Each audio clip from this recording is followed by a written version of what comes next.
Hey guys, so we're on the we're at the Home Depot on Palm Beach Lakes right now. We just paid for this pendant light over here. This is our receipt.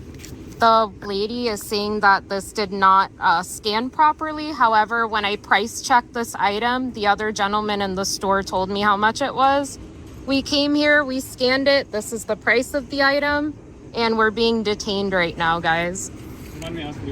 On August 24th, 2024, a couple, Anthony and Amanda, went to Home Depot to buy a pendant light and a part for a dishwasher. They paid 1 cent for that light, not because they manipulated anything, but because the store's own system charged 1 cent. They got a receipt. They walked out. A store employee called the police. 8 minutes later, a police officer looked at the receipt, looked at the item, confirmed they matched, and let them go. This encounter is worth examining not because it involves obvious misconduct, but because this wasn't a clear abuse of power, and it wasn't a clear crime either. A genuinely complicated legal gray area, a professional officer navigating it in real time, and two auditors who were largely right about the big picture, even when they were technically wrong about the details. Let's walk through all of it. Hey. Hi. Hey. What's going on? So we bought something and she's saying that it didn't ring up right, but we paid for it. Let's figure this out, okay? Okay. May I? Yeah, go ahead. Thank you. Can I have my card, please? Absolutely, man. So, ma'am, you want to come explain this? Okay, so they just registered to the register themselves, and then like it's a penny. So I told them that we have to change the price on it, and they wanted to walk out. We didn't had a steal receipt and anything. paid for it. And the, yeah. Our name is Shanae. We have badge number 1986. What's your name, sir? Go and do. Are we being detained right now? Because we didn't steal anything. We paid for it.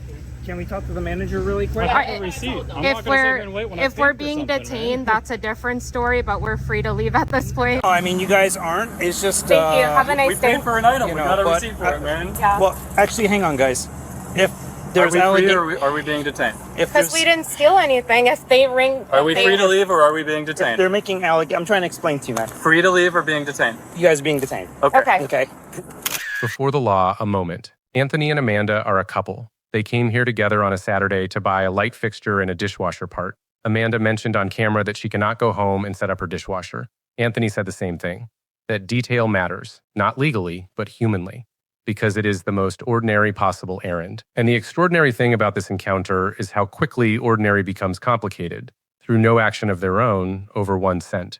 The Home Depot employee scanned their item. It came up for a penny. That is a store system error. They paid it, they got a receipt, they walked toward the exit, and a police officer was called. Now here is what the law actually says about what happens next. Florida's theft statute, section 812.014 of the Florida Statutes, defines theft as knowingly obtaining or using the property of another with intent to deprive them of it. The operative word there is knowingly. Florida theft requires specific criminal intent. A pricing error at a register where a customer pays whatever the system charges without any knowledge of an undercharge does not by itself satisfy that intent requirement. A genuine mistake at checkout, absent any evidence the customer manipulated the price, typically does not rise to the level of a criminal offense. However, and this is where the situation became legally complicated, once the store discovered the undercharge and attempted to correct it, the legal picture shifted. Florida's retail theft statute, section 812.015, specifically contemplates schemes to alter merchandise pricing as potential theft. And as the 3rd District Court of Appeal of Florida explained in the 2018 case of Depp Prince versus Starboard Cruise Services, Florida contract law permits a contract for the sale of goods to be rescinded for unilateral mistake of material fact, where denial of rescission would be inequitable and the other party has not so changed their position that rescission would be unconscionable. In that case, the court allowed rescission of a contract for a diamond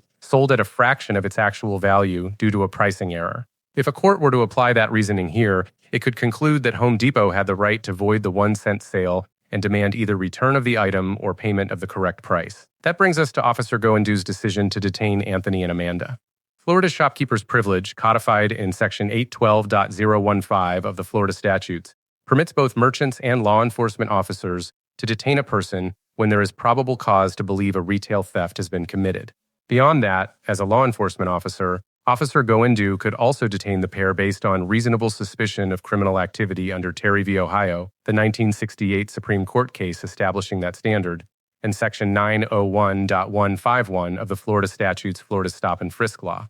Critically, the Supreme Court clarified in the 2000 case of Illinois versus Wardlow and reaffirmed in the 2018 case of District of Columbia versus Wesby that officers are not required to accept a suspect's innocent explanation at face value, and that an investigative detention may be constitutional even where an individual's conduct could be innocently explained. Given that Anthony and Amanda were in possession of merchandise the store claimed was not properly paid for, a court could reasonably find that Officer Goendu had the threshold suspicion necessary to briefly detain them, even accounting for their innocent explanation.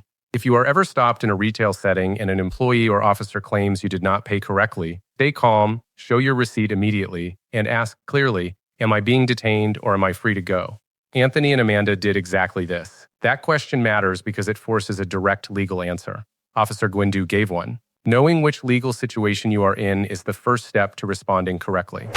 Why are we being detained, sir? So basically, there's an allegation of theft being made. No, there is not. She said we paid for something for a penny. She just told you there was nothing being stolen. Look, we paid for it. There's I mean, it's not our fault if they don't have it the right price. Guys, they have and it I on get the, that. I'm with you yeah, guys on they have this, it okay? on the sales floor. So there's But- an allegation of theft, even though we have But- a So receipt in I'm our just hand. investigating it. Sure. And that's why you guys are not being handcuffed or anything.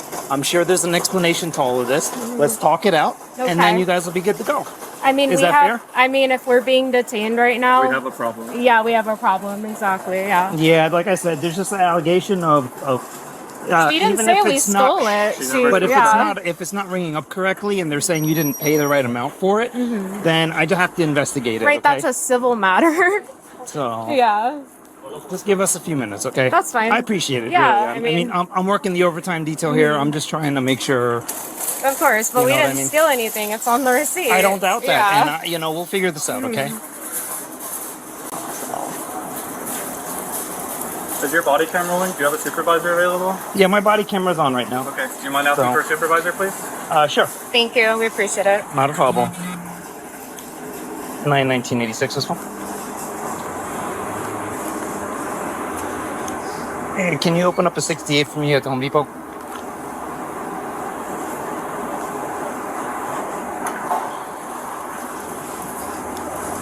And I'm out with two requesting supervisor. Hey guys, so we're on the we're at the Home Depot on Palm Beach Lakes right now. We just paid for this pendant light over here. This is our receipt. The lady is saying that this did not scan properly. However, when I price checked this item, the other gentleman in the store told me how much it was. We came here, we scanned it. This is the price of the item, and we're being detained right now, guys. Do you mind me asking your first and last name? I can read. Sure, it's Anthony Goendu. Anthony. Anthony? Yeah. Okay. What's your guy's name? Do you mind spelling your last name for me? Yeah, Goindoo. I'm Amanda.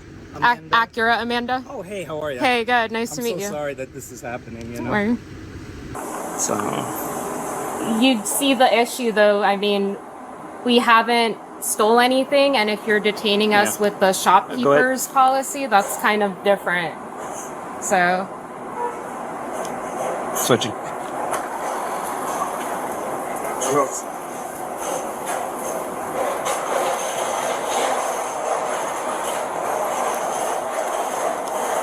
(1986) contact.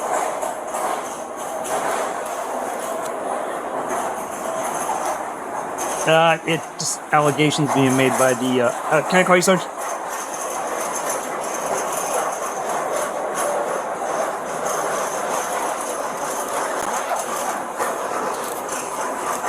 Copy.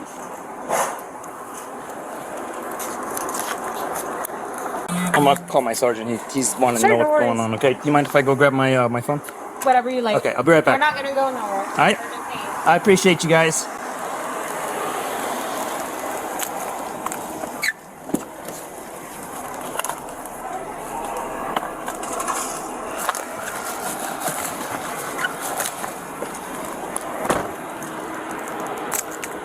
Want me to go live? Okay. Are you recording? I would do it. Okay, I'll do it. Unless you want to do a video later, but we're rolling. I'm wondering where their staff is. This is kind of ridiculous. You know what I mean? Detained over something I just paid for, man. I mean, Every single item in the cart's paid for, and here we are. the courts have ruled and Yeah. established that we cannot be detained more than a certain amount of time. I believe it's 45 minutes. Oh, absolutely, This absolutely. becomes an unlawful detainment. No, I understand, and I'm not here to do anything No, unlawful. you're cool, man. I So- don't have an issue with you. Thank you.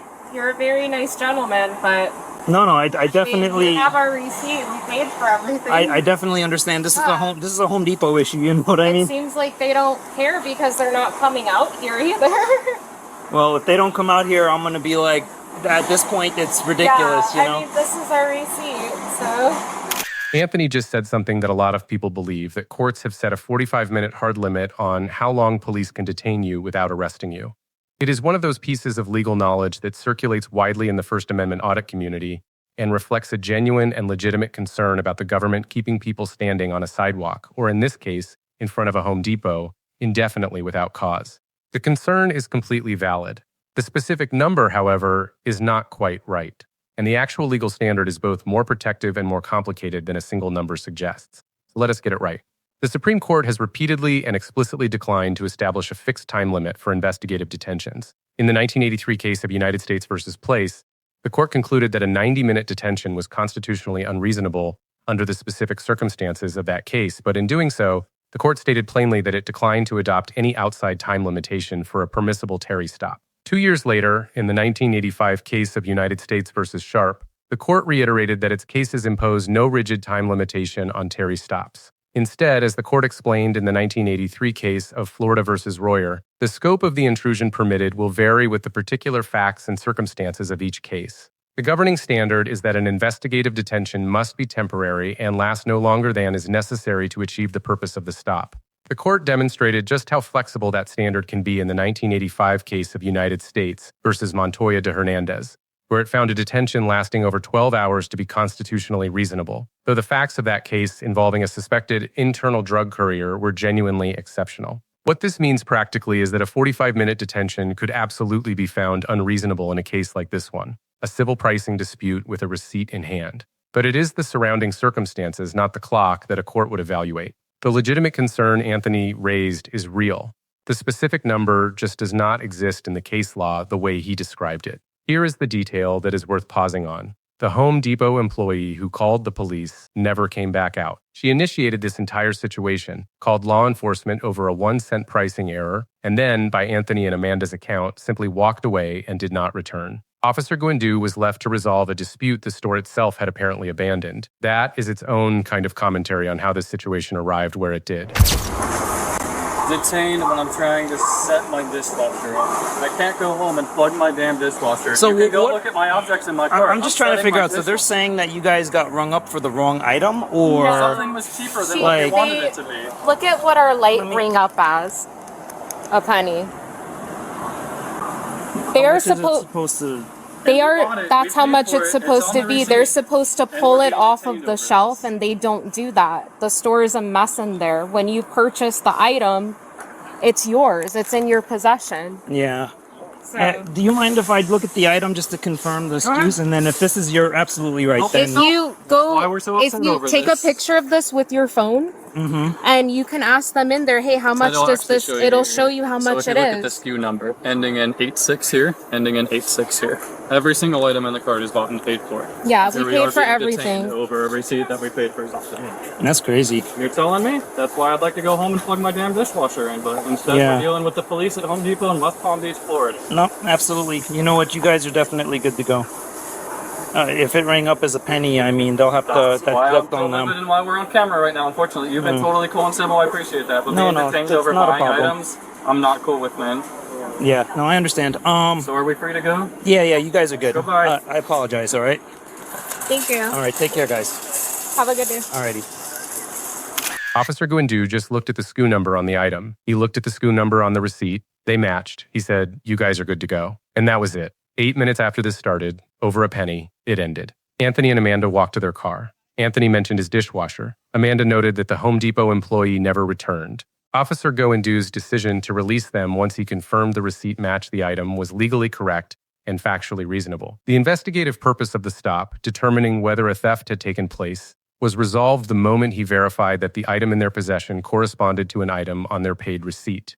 Under the Florida versus Royer standard we discussed, a Terry stop must last no longer than necessary to accomplish its purpose. Once that purpose was accomplished, continued detention would have been constitutionally unjustifiable. It is also worth noting what Officer Goendu did not do. He did not demand that Anthony and Amanda pay the difference. He did not threaten arrest. He did not escalate when they pushed back. He verified the facts independently, made a judgment call, and let them go. In a situation that had real legal ambiguity on multiple sides, criminal intent, contract rescission, shopkeeper's privilege, he reached the right practical outcome without overstepping his authority.